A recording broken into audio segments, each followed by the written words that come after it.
first off, this is the revenue model. What happened was like Metadata released a demand model last year. It was very similar to how we build the plan in InfiniGrow. So we decided to take the elements from Metadata's model that we liked and build on top of them the things that we do in-house to kind of improve and get all the way to a like pretty accurate budget and plan. This was the result. So I guess it's a mix of both. So thank you, Metadata, as well, for actually building the original sheet. Now, the way that this works is that you start inputting numbers. Let's delete the actuals here. It's not a must. Everything in blue, you need to input, which are numbers that you need to get before you are able to actually generate your budget. And the way that this works is it basically calculates the revenue target, percent of X of revenue that you need to generate through marketing. It then calculates the funnel targets and works up the funnel from customers all the way to leads. Then you calculate the marketing targets or like the proxy metrics. So how many X, SQLs, MQLs leads you need to generate throughout the year, including sales cycle lag. So assuming that you won't be able to convert all of the leads and SQLs and MQLs that you generate throughout the year, and some of them will go on to the next year. Then it spits out your budget. So how much you need to ask to reach your targets, which you can also play with. And then it gives you some of the unit economics. So the marketing ARR goal, the marketing ROI, cost pers. So it just gives you some of the metrics that you need to look into and make sure that they make sense. Now, the cool thing is that once you fill out all of the blue cells, you're then able to get this pretty much automatically. So what's missing here, what you need to fill out, this is a month-over-month budget. So it takes your budget, it takes your results, and it splits it by month and gives you the ability to look at what you actually need to generate every month to reach your targets.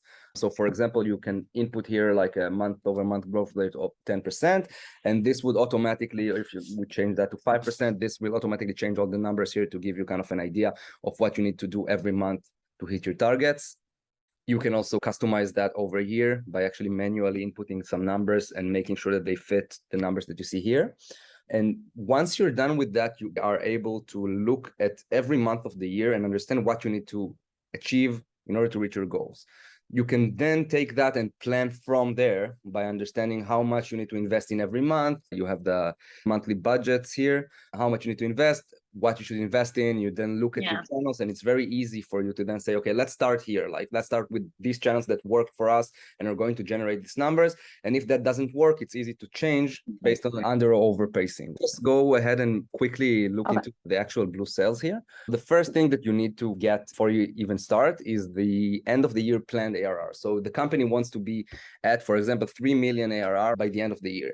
The second thing you need is the start of the year ARR. Where are you standing right now? Let's say you have a company, they have a 3 million ARR target. They're currently on 1.5 million ARR. That means that they want to double their ARR throughout the year, and that the planned net retention rate of the year is 100%. That means that the amount of churned revenue is going to match the amount of upsells. So you have this balance where no money is added through existing customers or lost, right? If you change that, that would change the number of new ARR that you need to achieve. So if it's negative, you'll need to achieve more new ARR. And if it's positive, you'll need to achieve less new ARR because some of the ARR is going to come from the existing customers.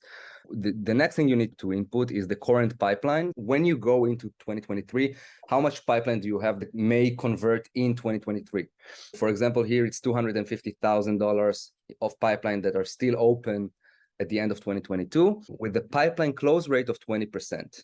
Once you feel that, that gives you an idea of what's the ARR goal that you need to reach as an organization. So here it's 1,450,000. And the reason that it's not 1,500,000 like you see here is because we expect 20% of the current pipeline to close during 2023 based on the numbers that we input here. So we know that we are going to probably get another $50,000 of conversions before we even start doing any additional kind of marketing.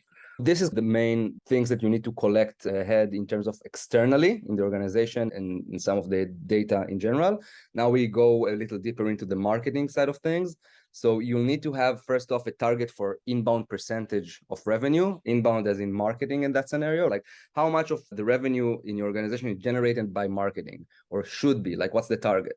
So in this case, we input here 65%, meaning 65% of this number of the 1,450,000 needs to be generated by your team. We now move to the next calculation. Here we start inputting the funnel numbers so that we understand how much of X we need to generate across the year. The first thing that we input is the average selling price. For example, let's say that we have a company with a $50,000 average deal size, and then we take from there the amount of new logos that we need to generate. So we need to generate 29 new customers. Now we input the funnel conversion rates based on our benchmarks, based on what we've seen so far. I would suggest in this scenario to do that based on Q2, 3, possibly 4 of 2022, just because things have changed a bit. So maybe you should take into account when you've seen an actual change in your funnel conversion rates and go from there.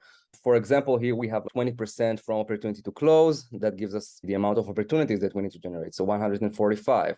Then the SQL to opportunity conversion rate, which is 60%. In that case, we now need 242 new SQLs. The MQL to SQL conversion rate is 50%, giving us 483 MQLs.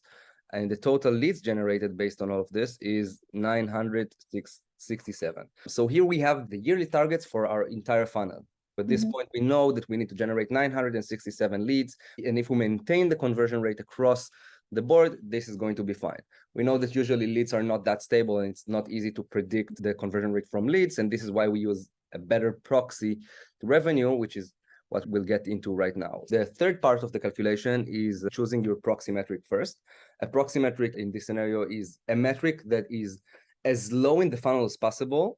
So it has the highest correlation to revenue, meaning it's not that easy to double it and nothing happens.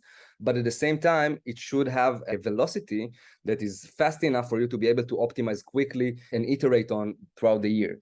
So I would recommend a metric here that has a maximum length of 1 month from lead to that metric. For example, in this scenario, from lead to SQL would be 1 month, so we can use SQLs. If that's not the case, if it takes you 2 months to generate an SQL, you'd go ahead and use MQLs in this scenario, because that's the lowest you can go while still maintaining the ability to optimize on a monthly basis. We chose SQLs here, and we have a 12% SQL to closed won rate. This is basically taking the calculation from here.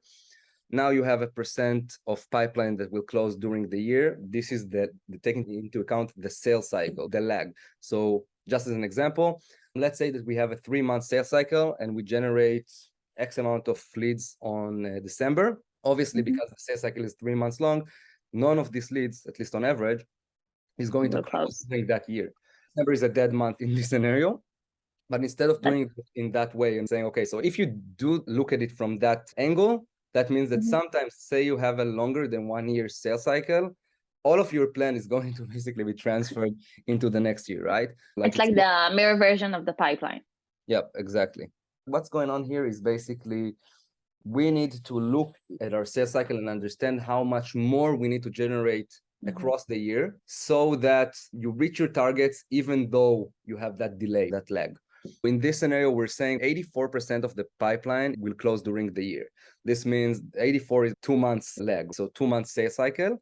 We're losing 2 months of the year to the lag, which means that we needed to increase by about 16% or so our proxy metric generation across the year so that we kind of compensate for those lost results. Once you do that, you get the number here that takes into account all of this. And that number is how much actual SQLs you need to generate throughout the year. We have that now, and we know what's our target in terms of proxy metrics, something that we can actually optimize for.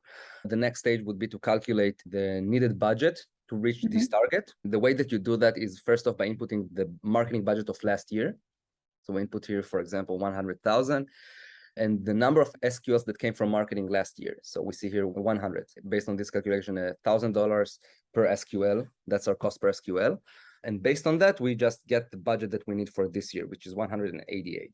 Now, if you assume that you're going to need more because, for example, you have a very aggressive target and you're not going to be able to maintain this cost, all you have to do is change the cost accordingly. So say, I assume that we're going to see a 20% increase in cost per SQL. So I'm going to put here 1,200, and that is going to change the number that you need to ask. All you have to do is then explain, when you show this plan, explain why you increased the number here. Why instead of 1,000, you put 1,200. That's because you expect a 20% increase in cost for SQL.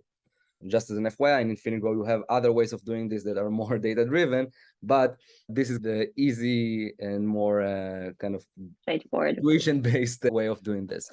Now that you have the budget here, you get some numbers right off the bat. You get the ARR goal for marketing specifically. So you know what you need to hit and what you need to look at as your milestone for the year.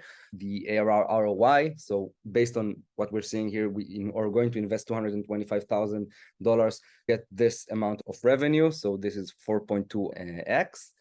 We also get the cost per SQL and the cost per marketing customer. So these are marketing metrics showing us what's marketing's input is going to be.